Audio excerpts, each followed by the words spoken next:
कहते हैं ये करनी भरनी का मेला है, ये चिड़िया रैन बसेरा है।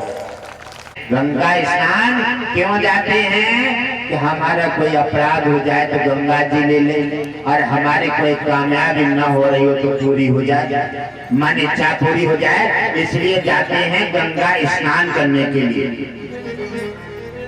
ऐसे ही मेरे परिवारजनों, एक नगर में एक सेठ जी रहते थे। सेठ जी और सेठ जी की कोई संतान नहीं थी, संतान नहीं थे। बार बार सभी का, कभी हनुमान जी का तो कभी शंकर जी का, तो कभी कोई बता देता था तो सभी का गुणगान करते थे। दरवाजे दरवाजे जाकर के राहत लेना चाहते, लेकिन राहत कोई न मिल पाई। और क्या हुआ कि उन्होंने अपना गंगा स्नान का एक मार्ग बना लिया। किसी ने बता दिया कि तुम नियम से गंगा स्नान करो और गंगा जी तुम्हें तुम्हारी मनोकामना पूरी कर देंगे। तो पूर्णिमा है, सोमवती है, अमावस्या है, गंगा स्नान नित्य व्रत जाते थे और गंगा स्नान करके जल लाते थे, शंकर जी पे चढ़ाते थे। उसके बाद ब्राह्मणों को भोजन कराते और उसके बाद भोजन पाते थे।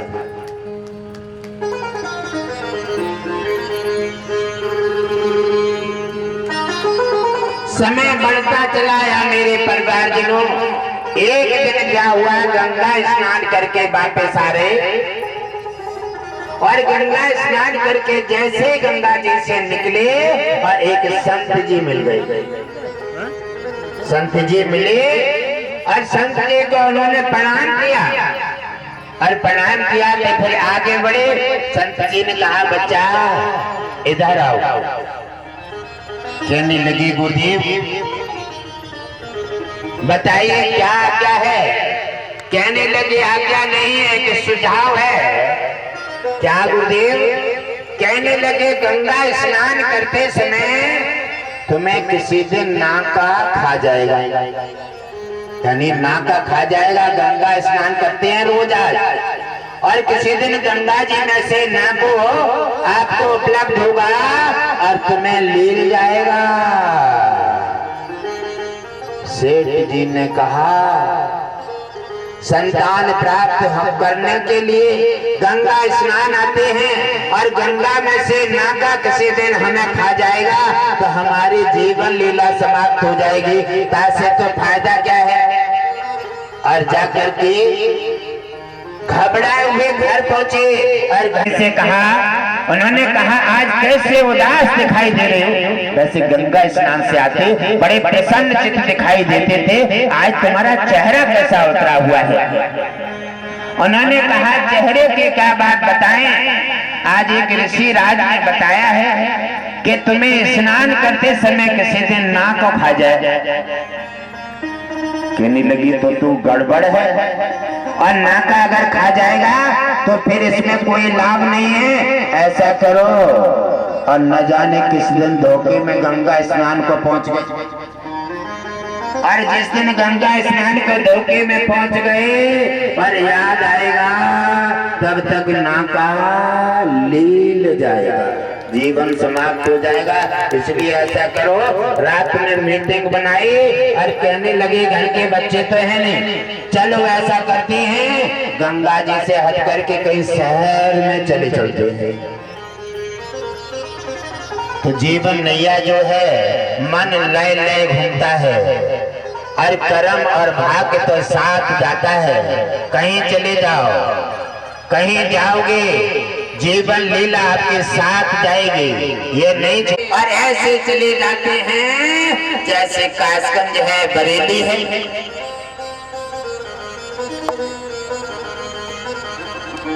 और चले जाते हैं। वहां जाकर के उन्होंने देखा तो एक मंदिर पर पुजारी बनकर के रहने लगे। कहने लगे, साधन तो अपनाना पड़ेगा, और मंदिर पर पुजारी बनकर रहने लगे। काफी समय रहते रहते उनका गुजारा सही चलने लगा। और वो भूल गए। अब गंगा के पास ना जा रहे हैं तो नाव को जहाँ कैसे आ जाए। लेकिन जब भूल गए क्या जो लिख जाता है ब्रह्मा के खाते में और कोई नहीं पलट सकता, और केवल गुरु पलट देता है, और भी शिष्य के सहयोग से। और उन्होंने देखा जैसे जाकर के पहुंचे हैं और एक दिन देख रहे हैं, और जिनके जहां मंदिर पर पहुंचे थे, जिनका मंदिर था, होने की बात ये थी कि उनके भी कोई संतान नहीं थी, वो भी संतान से निसंतान था। उसी समय आता है और यमराज ने कहा कि अब वो तो गंगा स्नान करने आते थे और नाके के रूप से ही उसका मृत्यु है, अब क्या करना चाहिए। उसी समय नाका अपना जीवन शरीर वही छोड़ देता है जल में। क्या लीला है लीलाधर की, आप क्या समझ सकते हैं। कितने मार्ग बदलेंगे और कहाँ जाएंगे। कर्म लेख न मिटे, करो चाहे लाखों चतुराई। कितना भी उपाय करो, केवल भक्ति मार्ग से ही संकट टल सकता है, वरना और कोई साधन नहीं है। जाकर के मेरे परिवारजनों उन्होंने देखा, और वो नाका जो है अपनी रूह निकाल लेता है और शरीर में छोड़ देता है, और कहाँ पहुंच जाता है।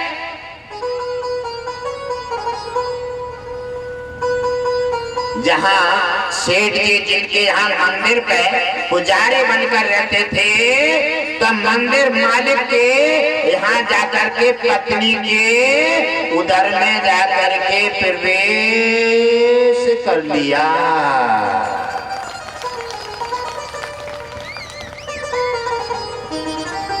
जब वहाँ उधर में प्रवेश हो जाता है और उन्होंने देखा, जब उन्हें आभास हुआ तो उन्होंने शाम को बताया कि ऐसे ऐसे कामयाबी हो गई है।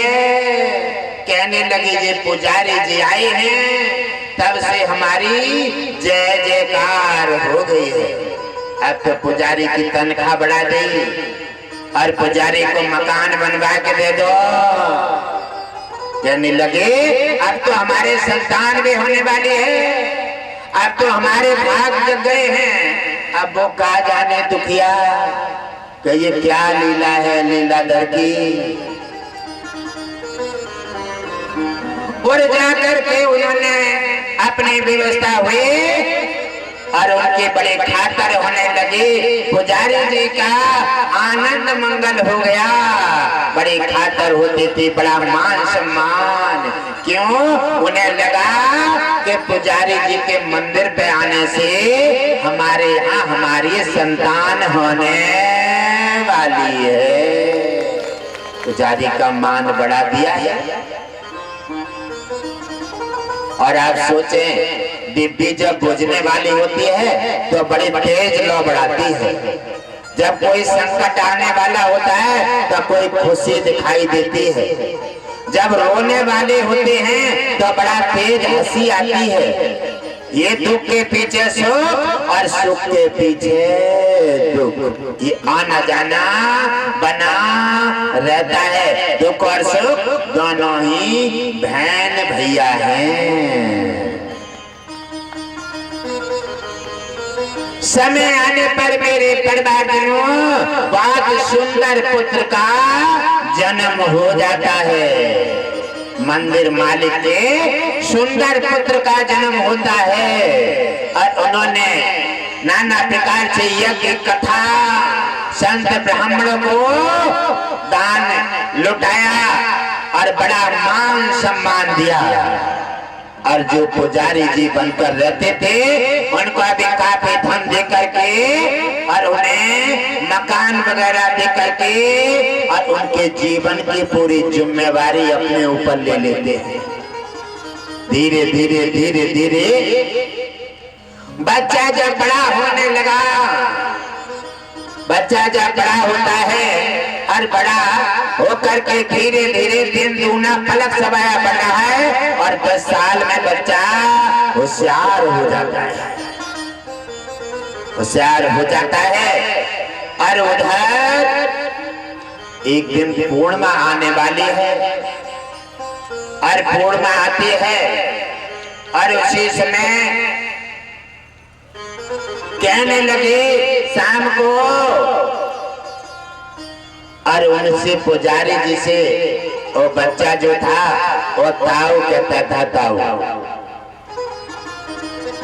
कहने लगे ताऊ जी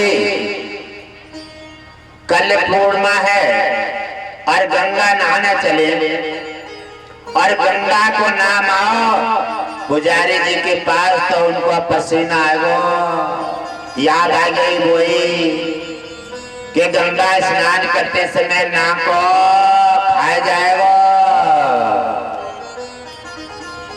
जब उन्होंने देखा याद आ जाती है और उसी समय कहने लगे बेटा अब मैं गंगा स्नान ना जाते क्यों? अरे हमारे ऐसे ऐसे हवा को चक्कर बन गया था तो किसी नौते ने मना कर दी है, तुम गंगा नहान मन जाना और 4 दिन जाओगे भाई दिन तुम्हारा संकट बढ़ जाएगा। तासे बेटा हम गंगा स्नान ना जाते हैं और तुम गंगा स्नान चले जाओ और हम तो नहीं जाएंगे। लेकिन कैसे मान जाए? काल देवता ने तो कान पकड़ लो, क्योंकि जन्म ही उन्हीं के लिए हुआ है, अब वो कैसे मान जाएगा? कहने लगे जब सुबह दिन निकलता है अब तो वो रोने लगे। अब उनके जो है इतने दिन बाद बेटा मिलो। उन्होंने कहा आकर ये बताओ क्या कमी है, गंगा स्नान करना जा रहे हो, हमारे बच्चे को इतने दिन बाद मिलो, क्यों रुला रहे हो इसे? आप चले जाओ और कोई दिक्कत है वो हमें बता दो। तो उन्होंने कहा अब क्या बताएं दिक्कत क्या है? उन्होंने कहा क्या दिक्कत कुछ नहीं है और हमें ऐसे ऐसी परेशानी है। अब सोचने लगे चलो अगर ज्यादा रौंद रहे हैं तो नाक को बताते हैं गहरे जल में पाया जाता है, नाक को गहरे जल में मिलता है, इसीलिए गहरे जल में जाकर के नहाएंगे ही ना, बाहर किनारे पे बैठ के कमंडल से यानी जीवन बचाने के लिए बहुत उपाय करते हैं, बहुत होशियारी दिखाते हैं, लेकिन कोई होशियारी आज तक काऊ की चली ना है। वो होशियारी अच्छे की ताक में रख देते हैं, वहाँ काऊ के न चलते। और मैं बताऊं एक बात और आपको, बात महत्वपूर्ण, अगर किसी को यमराज लेने के लिए किसी पर इच्छा करता है और वो अगर गुरुजी से जुड़ा हुआ है और गुरुजी के नियम का पालन करता है, गुरुजी ने बताया उसी नीति नियम के अनुसार भजन कर रहा है, तो चिंता मत कीजिए, यमराज की बात कोई भी दाल नहीं गलेगी, यमराज ले जा नहीं सकता, क्योंकि वहां उसका बस का काम नहीं है, क्योंकि गुरु का और शिष्य का तार जुड़ा हुआ है, वहां यमराज का बस नहीं चलेगा, यमराज घबराएगा वहां। अब यमराज सोचेगा कैसे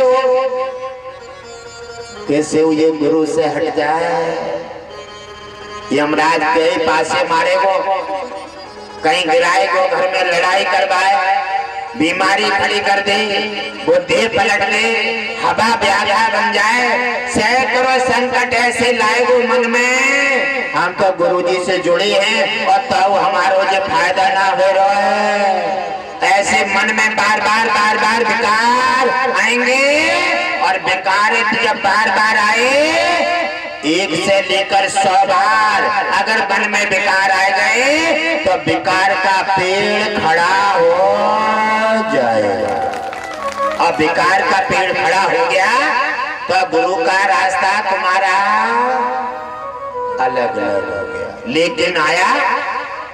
लेकिन आते गुरु का रिश्ता विराम हो गया। गुरु ने कहा ऐसा कर लेना। कहने लगे अब गुरुजी थोड़ो देख रहे हैं यहाँ, वाह अब तुम्हें गुरुजी ना देख रहे, अब तुम्हें भगवान ना देख रहे, तुम्हें देवता ना देख रहे, आखिर कौन देख रहा है तुम्हें? ये तुम्हारी नैया कौन चला रहा है? वो सब देख रहे हैं लेकिन तुम किसी को नहीं देख पा रहे हो, इसलिए तुम भ्रमित हो। और इसी समय ऐसा ही माध्यम बना रहता है और धीरे धीरे दिन में पेड़ बड़ा हो गया और कहने लगे छोड़ो ना जाए, अब कोई और गुरु देख लेते या फिर कहीं और मार्ग देख लेते हैं, अब वहां ना जाए, बहुत दिन जाते हुए कोई लाभ नहीं मिला। और कई बार गुरु ने बड़े बड़े चमत्कार देकर के काम किए हैं और कई बार मृत्यु से बचा करके जीवन दान भी दे दिया और यमराज से बचाया, लेकिन तो भी बुद्धि फिर भी भ्रष्ट हो ही जाती है। और जब बुद्धि बदल गई, रास्ता अलग अलग हो गया, समझ लियो क्या यमराज का इसलिए निकलती है कि जल देवता तुम्हारा गवाह है, गवाह। जब तुम कोई काम करते हो तो संकल्प होता है, संकल्प में दो होते हैं, या तो अग्नि या जल देवता। कहते ना जल रखो और संकल्प बोलो। बाबर भगवान ने आकर के बलि को छला तो जल के सहारे संकल्प लिया, जल देवता तुम्हारा साक्षी है, इसलिए जल देवता कह रहे हो, याद दिला रहे हो तुम्हें। जैसे नहाने के लिए ऊपर जा रहे हैं और जब किसी से कर्जा ले आओ ना, कर्जा और ना दो या काऊ की बुराई कर दो और जब वो सामने पड़े हो तो बुराई खटाक से न तुम्हारे दिमाग में आ जाएगी। अगर लेने वाले का पैसा नहीं दोगे तो जैसे सामने आएगा तुरंत तुम्हारे दिमाग में आ जाएगी। ऐसे ही जल का लोटा जब ऊपर जा रहा है, जल देवता इशारा दे रहा है कि हम गवाह हैं और तुम वायदा करके आए हो और तुमने वायदा भूल गए हो। जैसे जल का ऊपर जा रहा है याद दिलाई तो राम राम श्याम श्याम, राम राम श्याम श्याम करने लगे।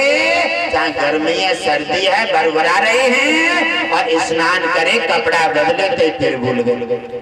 खाना खाए, नाश्ता किया और फिर अपने काम काज में लगे, फिर भूल गए। और फिर नहाने का समय आया, जितनी बार नहाओगे जल देवता उतनी बार तुम्हें परिचय दाखिल करेगा। इसलिए जल तुम्हारा गवाह है, इसलिए तुम्हें परिचय दे रहा है। इसलिए उन्होंने कहा है कि तुम वायदा करके आए हो और तुम अपना कर्तव्य पूरा नहीं कर रहे हो, किसी से कह करके, किसी से लेकर के और किसी को वचन देकर नहीं निभाओगे तो समझ लियो चक्रवर्ती ब्याज लगती है, चक्रवर्ती हमेशा ऋणी हो जाओगे। और जिसने वायदा किया है वो नहीं निभा रहा है तो वो जाने। और कोई किसी का, देखो एक बात और समझा दूं मैं तुम्हें, कोई तुमसे अगर पैसा ले जाए और पैसा लेकर के तुम्हारा पैसा लौटाना ना चाहे, बार बार तुम्हें बहाने बताए और बार बार बदले, बार बार झूठ बोले, उससे पैसा मांगना ही बंद कर दो। पैसा मांगना बंद कर दो। अरे कहाँ ले जाए वो, यहाँ नहीं देगा, अगले जन्म में देगा जाकर के। ले कहाँ जाएगा? ले जाने का कहीं परमात्मा ने ऑप्शन छोड़ा ही नहीं है, क्योंकि यहाँ आए हैं खाली हाथ आते और खाली हाथ जाते हो। ले कहाँ जाएगा?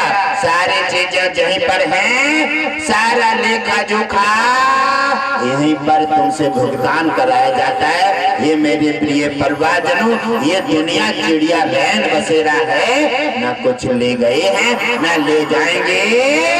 जो लाए हैं वो सब यहाँ नष्ट करके जरूर जाएगा। जो पिछले जन्म का दान पुण्य था वो सब बैठ के खा लो और यहाँ कुछ करो मत, अगले समय में जाकर के फिर पछताना पड़ेगा। कुठिया में अनाज भर दिया, पैदा नहीं किया, अनाज कुठिया का खत्म हो गया, डालोगे नहीं, कहां से खाओगे? यह है आज करो और कल भरो, करने भरने का मेला है। इसलिए अपने जीवन को सचेत रखो मेरे प्रिय परिवारजनों। ये मानव जीवन उत्तम जीवन है, ये वायदा करके आए हो। भगवान विष्णु से चल के अग्नि के सामने साक्षी करके तुमने वायदा किया है कि हम जब जन्म ले लेंगे तो तुम्हारे भजन के अलावा, दान पुण्य सेवा के अलावा, सनातन की सेवा के अलावा साधु संत गुरुजनों के आदेश का पालन करेंगे। यमराज का रास्ता बिल्कुल क्लियर हो गया, क्योंकि गुरु से फंदा हट गया, नामदान छोड़ दिया, सत्संग छोड़ दिया और मार्ग बदल दिया। कहने लगे गुरुदेव के पास ना जा रहे हो कि आप ना जाएंगे, हमने गुरुदेव छोड़ दे। यमराज खुश हो रहा है, कहने लगे तुमने गुरुदेव छोड़े और हमारा काम बन गया, अब हम आ रहे हैं, अब संभाल लो तुम अपनी नैया। आए और गर्दन धस के और लटकाए ले जा रहे हैं।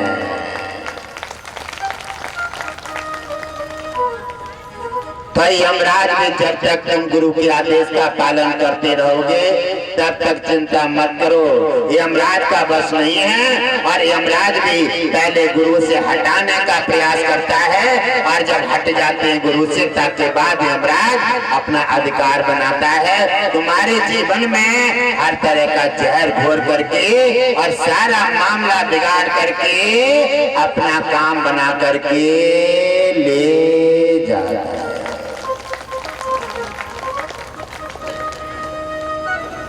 इसी समय मेरे प्रिय परिवारजनों वहां पर जन्म हो जाता है और बेटा स्नान के लिए बार और उन्होंने तैयार हो गए हैं। कहने लगे चलो किनारे पे बैठ के नहा ली। घर के सोच रहे थे ना कि गहरे जल में ना को आए, गहरे जल में जाए ही ना तो हमारो क्या करे ना का। जा करके पहुंचे और किनारे पे स्नान करने का कमंडल उठाया। कहने लगे जब काल देवता तुम्हारे संग है, आप कौन समझ सकते हो, वो तो हर रूप धारण कर लेता है, भैया बन जाए, बहन बन जाए, पिता बन जाए, पड़ोसी बन जाए, और वो तो सब बन जाता है, पशु बन जाए, शेर बन जाए, और फिर वाहन बन के एक्सीडेंट करा दे। वो तो अलग ही अलग लीला है। इन चीजों से बचना है तो गुरु के आदेश का पालन करते रहो, भजन श्रद्धा भक्ति भाव से करते रहो। यमराज के हर मार से और इसके शैतानी से बचे रहोगे, तुम्हारी रक्षा होती रहेगी और तुम्हारे जीवन में बहार आती रहेगी।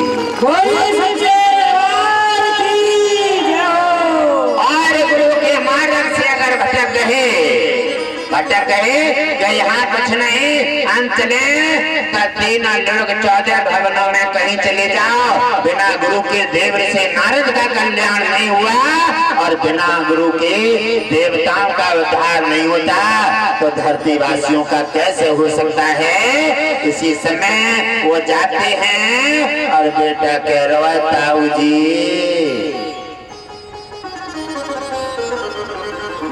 तुम तो किनारे पे बैठ के कमंडल से नहा लियो और मुझे आनंद नहीं आता है। जब तक मैं गंगा में गोता मार के स्नान न करूं तब तक मुझे आनंद नहीं आता है। तो कहने लगे बेटा तुम चले जाओ नहा लो। कहने लगे ताऊ हम छोटे हैं अगर डूब गए, ऐसे तैसे हम अपने माँ बाप की एक इकलौते संतान है, अगर डूब गए तो तुम्हें भी आरोप लगे वो क्या ताऊ जी ले गए और बच्चे को डुबाया है। कहने लगे बात तो खैर सही कह रहा है, क्योंकि यमराज है ना वो तो सारी बातें ऐसी मारे बोलते सीधे तो तुम्हारे दिमाग में फिट होती जाए। और उन्होंने कहा क्या करना चाहिए। कहने लगे ताऊ जी आप ज्यादा गहरे में मत जाओ, तुम्हारी कमर में हम डूबने लायक पानी हो जाएगा। अब कमर जल पे पहुंच जाओ और तुम हमारा हाथ पकड़ लेना ताऊ जी। और जब ही हम होता खाए स्नान करके बाहर निकल आए और तुम्हारा भी आरोप बच जाएगा और हमारा भी काम पूरा हो जाएगा। सब कह डाली उन्होंने अपनी। हमारा भी काम पूरा हो जाए क्योंकि वे तो मारने आए ही हैं, उनको भी काम पूरा हो जाए। अब वो समझ ही ना पाए, घुमा के कह दी उन्होंने, कह लगे चलो कोई बात ना है। अरे नाको तो डुबान जल में होता है। और जाकर के पहुंच गए कमर जल में, कहने लगे बेटा अब तो तुम गोता हाथ आओ, अब जाए खड़े हो जाओ, जाए खड़े हो जाओ और तुम मजबूत करके हमारा हाथ पकड़ लेना, हम गोता खाए जाए, ऐसा छोड़ मन देना है। कहने लगे नहीं, हम कैसे छोड़ दिए। और जैसे ही उन्होंने गोता खाया है, हाथ पकड़ा गोता खाया, वैसे ही बेटा से नाको बन गो और नाको बन गो और पूरे नाके ने ले लिया। अब गर्दन दिख रही है। उधर उनके माता पिता किनारे पे खड़े हैं, मंदिर के मालिक किनारे पे खड़े देख रहे हैं क्या दिखाई दे रहा है, बेटा से नाका कैसे बन गया। तो कह रहे हैं हम तभी तो गंगा स्नान को आए न रहे, हमें सब पहले ही बताए थे, इसलिए आ नहीं रहते। लेकिन क्या करें, काल देवता पीछे पड़ा हुआ है, इससे बच कैसे सकते हैं। और बात यह है इसके अच्छाई के साथ बुराई जुड़ी है, बुराई के साथ अच्छाई। हमारे सहारे तुम्हारा निर्वंशी का आरोप छूटना था तो तुम्हें थोड़े दिन के लिए सुख मिल गया और संतान प्राप्त हो गई। और ये हमारा काल था, इसने आकर के हमारी मृत्यु कर ले और तुम्हारा आरोप छुड़ा दिया। दोनों काल पूरा करके और उन्हें ले लेता है और वो सेठानी रोते चिल्लाते अपने घर चले जाते हैं। तो कितनी भी होशियारी करो, तुम्हारी न आज चली है और न कल चलेगी। आप होशियारी कितने करो, आप दिमागदार कितने बनो, चलिए है गुरु की और भगवान की और लास्ट में फिर यमराज की। ये क्यों लेखा जोखा है, इसलिए हमेशा वो बंधन में डाल देता है। और जब तुम अपना दिमाग होशियारी में चलाना शुरू कर देते हो तो गुरु अपनी डोरी को पीछे खींच लेता है और जैसे डोरी खींचे और तुम नीचे चले जाते हो, ऐसे ही दामन छूट जाता है और सारा माहौल बना हुआ बिगड़ जाता है। इसलिए मेरे परिवारजनों, संसार जीवन एक ऐसा मार्ग है, इसको संभाल करके चलाओ, क्योंकि ये जीवन नैया है, ये बड़ा कठिन पंथ है, ये तुम्हारे हाथ में नहीं है। इसलिए गुरुदेव बार बार कहते हैं भगवान ने तो तुम्हें बनाकर धरती पर भेजा है और गुरुदेव के हाथ में बागडोर दे करके धरती पर उतारा है। इसलिए साधु संत महापुरुषों ने जगह जगह अपना योगदान दे करके तुम्हारे जीवन में बाहर लाए हैं, कल्याण किए हैं और कल्याण करते रहेंगे। साधु संतों के गुरुजनों की बात सत्संग के मानते रहोगे, सत्संग अपने हृदय में उतारते रहोगे। सत्संग वो पर्व है जैसे गंगा स्नान, गंगा में गोता लगाते ही पाप नष्ट हो जाते हैं, एकदम शांति मिल जाती है। और ऐसे ही सत्संग में समर्पित भाव से समर्पित होते ही सारे पाप नष्ट हो जाते हैं, बड़े बड़े संकट हट के गुरु कृपा मिल जाती है।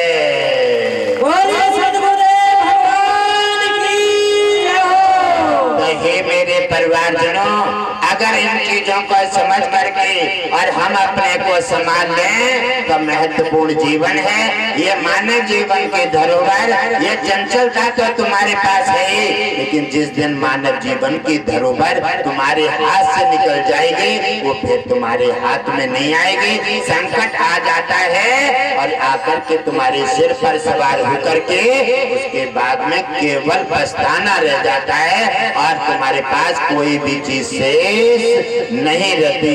ये मेरे प्रिय परिवारजनों, आपने वायदा किया है, आपने वायदा किया है, वही वायदा पर मैं आपको जागृत कर रहा हूँ। मैं आपके लिए वायदा पर पहुँचाना चाहता हूँ। आपने वायदा किया है, भगवान विष्णु से कहा है हम आपके वंशज हैं और हम हमेशा तुम्हारा गुणगान करेंगे और तुम्हारे सहारे आदेश का पालन करेंगे। यहाँ करके मुट्ठी खुल जाती है, मुट्ठी खुल जाती है और यहाँ आकर के मायापति की माया मोल करके उनके आदेश का पालन करना आपने छोड़ दिया है। कहा जाता है जन्म जन्म के भाग से, जन्म जन्म के भाग से परदे प्राणन पाता है। विष्णु भजन का वादा करके जीव जगत में आता है। आपने बड़ा उत्तम जगह से वायदा किया है और वायदा करते समय अग्नि और जल देवता तुम्हारा साक्षी है, जल देवता तुम्हारा साक्षी है। मैं आपको एक महत्वपूर्ण बात और बताऊंगा कि जब भी आज सर्दी हो या गर्मी, सर्दी हो या गर्मी, जब भी आप स्नान करने जाएंगे, भक्त है तो वो तो गुणगान करता ही है।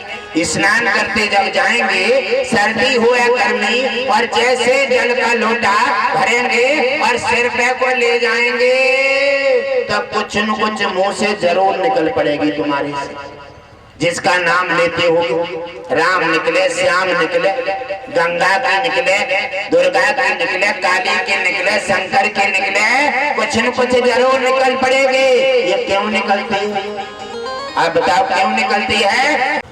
दुख में सुमिरन सब करें और सुख में करें न कोई, जो सुख में सुमिरन करें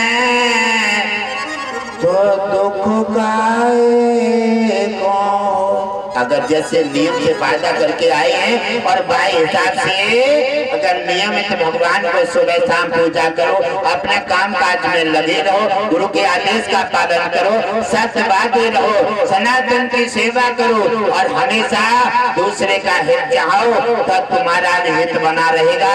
भगवान भी प्रसन्न बने रहेंगे, संकट आएंगे नहीं, संकट के बादल हमेशा तो हट जाएंगे और अंत में नाना प्रकार की सुख की प्राप्ति होगी। और आप तारीख लगाते हैं और यहाँ तुम्हारे गेहूं कटन को है, तारीख देखें कि गेहूं देखें, खाओ के मेहमान आ गए, हम सत्संग ना जाएंगे, मेहमान आ गए हैं, मन जाओ सत्संग ना जाओगे, सत्संग नहीं जाओगे और जो पूंजी पहले जमा हो गई है वो भी खत्म हो जाएगी। इसलिए संसार के मायापति की माया में उलझ करके हम वो कीमती जीवन को दर्शा देते हैं। इसलिए हम नाना प्रकार से भटक रहे हैं, परेशान हो रहे हैं, समस्याएं हमें बार बार भ्रमित कर रही हैं। इसलिए समस्याएं हमारा कुछ भी नहीं बिगाड़ पाएंगी, समस्याओं को हमने मौका दे दिया है। और दोस्त क्या लगाते हो, हम बार बार परेशानी प्राप्त हो रही है, बार बार संकट नहीं छोड़ रहा है, संकट को तो तुम मौका दे रहे हो क्योंकि तुम गुरु के आदेश का पालन नहीं कर रहे हो, इसलिए संकट को मौका दे रहे हो। संकट बार बार बार कर रहा है, बार बार पटका मार मार के तुम्हें चकनाचूर कर रहा है। ये मेरे प्रिय परिवारजनों, इससे अगर बचना है तो गुरुजनों की बात पर ध्यान करें। यज्ञ, दान, सेवा और भक्ति मार्ग पर बने रहे। और कोई किसी की अगर बेईमानी करना चाहता है लेकर के तो छोड़ दीजिए, उसके पीछे मत पड़िए। कहाँ ले जाएगा? आज नहीं तो अगली कल देगा, जा जन्म में नहीं अगले जन्म में देगा। ये जन्म तो आते जाते रहे हैं, आवागमन चलता रहा है, चलता रहेगा। ये है चिड़िया रैन बसेरा। और इसके लिए भूल करके हम कुछ प्राप्त नहीं कर सकते। तो मेरे प्रिय परिवारजनों, आप अपने को संभाल के रखें। और देखो, संभालो ना संभालो वो तो तुम्हारी इच्छा है। और गुरुजनों ने और देवता भी कहते हैं, भगवान विष्णु कहते हैं कि देखो गुरुदेव कितनी भी कहो लेकिन धरती वासी करेंगे भाई जो उनके मन में होगी, क्योंकि मन में होगी इसलिए हम तो अपना फर्ज निभाते हैं। आगे तुम्हारी इच्छा, जो तुम्हें करना है, जो करोगे, जो पौधा लगाओगे कोई फल और छाया मिलेगी। उसके बाद में तो आरोप जरूर और पे लगाओगे, कमी करोगे तुम और आरोप दूसरे पर लगाओगे। ऐसा भी ये भी अपराध है, ये भी अपराध है। स्वयं की गलती से स्वयं को दंड मिलता है। कोई किसी की गलती किसी को दंड नहीं देती। इसलिए मेरे प्रिय परिवारजनों, अगर कोई रास्ता में कैसे भी दिक्कत आ जाती है, भगवान विष्णु का प्रसाद समझ के ग्रहण करो। हानि लाभ, गरीबी, हारी बीमारी भगवान विष्णु का, गुरुदेव का प्रसाद समझ के ग्रहण करोगे, भगवान विष्णु और संकट भी तुमसे हार जाएगा। संकट हारेगा, कहेगा अगर संकट को देख करके तुम रो जाओगे तो तुम्हें और लौटाएगा।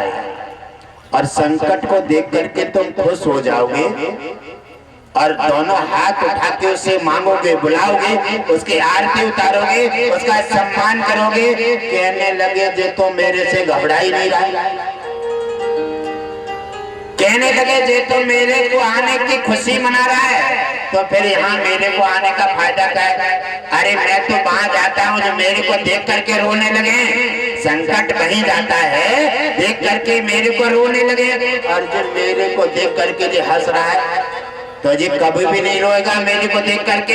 इसलिए संकट वहीं से दरवाजे से वापस लौट जाता है और संकट देख करके रो जाते हैं। आशीर्वाद को भी संकट बना देते हैं, वहां पर संकट के बादल और छा जाते हैं। इसलिए मेरे प्रिय परिवारजनों, ज्यादा नहीं 10 मिनट के लिए आवृत्ति कार्यक्रम को मौका दिया जाएगा। और जो हमारे परिवारजनों ने अब गटगटवासी जी के माध्यम से जो समस्याएं समाधान पाए हैं, गंभीर समस्याओं में राहत लेकर के, और जिन्हें राहत मिल गई है और जो राहत मिलकर के भी राहत महसूस नहीं कर रहे हैं, अपने मुखारबिंद से नहीं बता रहे हैं, नहीं बता रहे हैं और चुपचाप बैठ गए, राहत मिल गई तो सत्संग उन्हें आ रहे हैं। इसका मतलब क्या है? इसका मतलब ये है कि आप राहत चाहते ही नहीं हैं, राहत चाहते नहीं है। इसलिए भगवान विष्णु धीरे से ने अपनी डोरी फिर से छोड़ देगा, डोरी छोड़ देगा कि तुम जिसमें राजी हो। अगर संकट में राजी हो तो चलिए संकट में ही रहो, भगवान विष्णु डोरी छोड़ देगा। और जब ये छोड़े संकट पड़ा तो फिर मंदिर पे भाजोगे लोटा लेके, या सत्संग के लिए भाजोगे, या गुरुदेव के पास भाजोगे। जब आराम मिलेगा तो फिर भूल जाओगे। इसलिए तुम्हारा और परमात्मा का दोनों का रोटेशन बन गया है, जैसा तुम करते हो वैसा ही वो करता है। इसीलिए आवागमन बना हुआ है। अगर आप अपना इन चीजों का सुधार कर लो तो फिर ये क्यों संकट आए बार बार। इसलिए परमात्मा कहता है कि कोई भी सुख में ध्यान कर ही नहीं सकता, हमेशा हर व्यक्ति दुख में ही याद करेगा। क्योंकि कहा है